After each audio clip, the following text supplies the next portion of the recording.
আমার প্রিয় বন্ধুদের জানাই আমার চ্যানেলে অনেক অনেক স্বাগত। আশা করছি আপনারা সকলেই খুব ভালো আছেন। আর শীতের শুরুতে আজকের আমি আপনাদের সঙ্গে শেয়ার করতে চলেছি পেঁপের একটি দুর্দান্ত রেসিপি। এই পেঁপে দিয়ে যখন আপনারা এই রেসিপিটি বানাবেন তখন আপনারা বুঝতেই পারবেন না যে এটা একটা পেঁপের তরকারি। খেতে কিন্তু অসাধারণ হয়, একবার আপনারা অবশ্যই ট্রাই করবেন।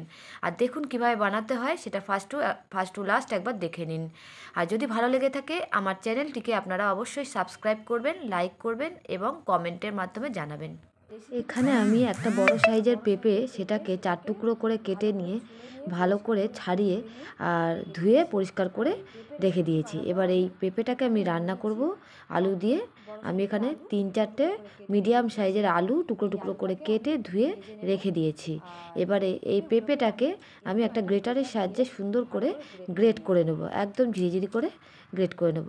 দেখুন বন্ধুরা, আমাদের পেঁপেটা গ্রেট করা হয়ে গেছে, কত সুন্দর হয়েছে।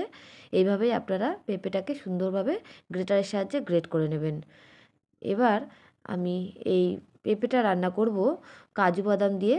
কাজু বাদাম আর কিশমিশ এই দুটো আমি 25 গ্রাম করে নিয়ে নিয়েছি।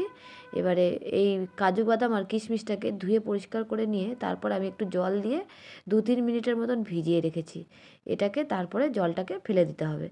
এবারে গ্যাসের উপর আমি একটা কড়াই বসিয়ে দিয়েছি।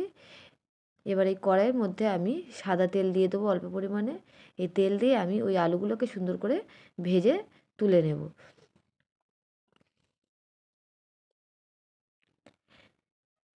তেলটা গরম হয়ে গেলে সব আলুগুলোকে আমি এর মধ্যে দিয়ে দিচ্ছি।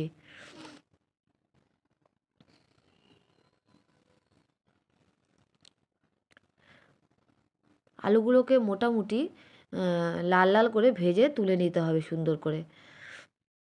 এই রান্নাটা অনেকটাই বাঁধাকপির মতন হয়, কিন্তু খেতে খুব সুন্দর স্বাদের হয়।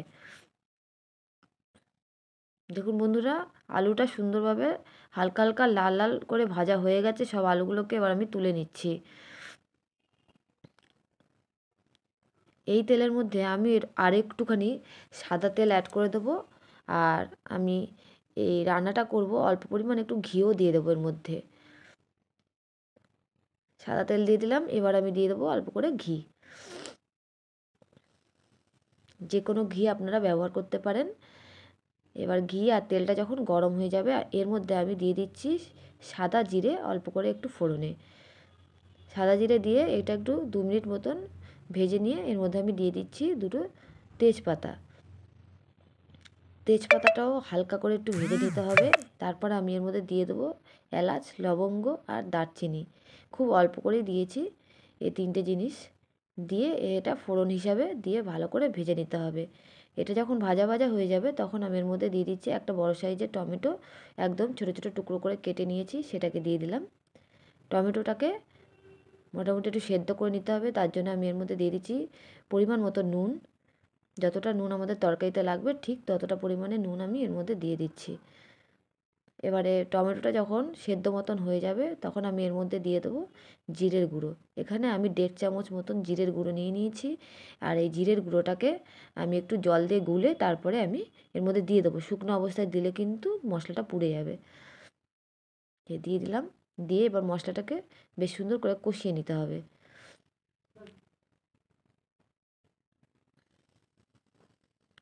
সুন্দর করে 3 থেকে 4 মিনিট মতন কষিয়ে নিতে হবে মশলাটাকে। যখন জিরের গুঁড়োটা এবারে এই মশলাটার মাঝখানে আমি এবার দিয়ে দিলাম অল্প একটু জল। আর এবার দিয়ে দিচ্ছি আদা বাটা, অল্প একটু আদা বাটা আর 4-5টা মতন কাঁচা লঙ্কা থেতো করে সেটা দিয়ে দিলাম।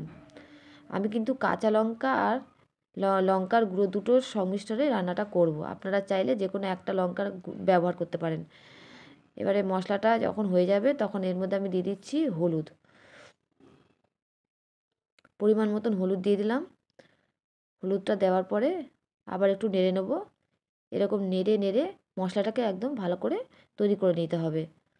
মশলাটাকে অনবরত নাড়তে হবে, তা না হলে মশলাটা নিচের মধ্যে লেগে লেগে যাবে আর পুড়ে যাবে। এবার আমি এই মশলাটাকে কিছুক্ষণ নাড়ার পরে আমি এর মধ্যে দিয়ে দিচ্ছি লঙ্কার গুঁড়ো। এখানে আপনারা যদি ঝাল বেশি পছন্দ করেন তাহলে সেই বুঝেই আপনারা লঙ্কাটা দেবেন পরিমাণ মতন। এবারে এর মধ্যে অল্প করে আরেকটু জল দিয়ে দিলাম। জল না দিলে এই মশলাটা শুকিয়ে যাচ্ছে আর নিচে লেগে লেগে যাচ্ছে। এরকমভাবে মাঝে মাঝে একটু জল দিয়ে মশলাটাকে তৈরি করতে হবে। এবারে মশলাটাকে যখন 2-3 মিনিট নাড়া হয়ে যাবে, তারপরে আমি এর মধ্যে সব আলুগুলো সবার লাস্টে দিয়ে দিচ্ছি মশলাটার মধ্যে। আলুগুলোর মধ্যে মশলাগুলোকে খুব সুন্দরভাবে কষিয়ে নিতে হবে। 4-5 মিনিট মতো নেড়ে তারপর আমি এর মধ্যে দিয়ে দিচ্ছি কিশমিশ আর কাজু বাদামগুলো। এই সময় দিয়ে দিলে কাজু বাদাম আর কিশমিশটা আলুর সাথে ভালো মতন ভাজা ভাজা হয়ে যাবে আর কষানো হয়ে যাবে। যখন ভালো মতন মশলাটা কষে যাবে, তখন এর মধ্যে আমি সবার লাস্টে আমি এর মধ্যে দিয়ে দিচ্ছি গ্রেট করা পেঁপেটা।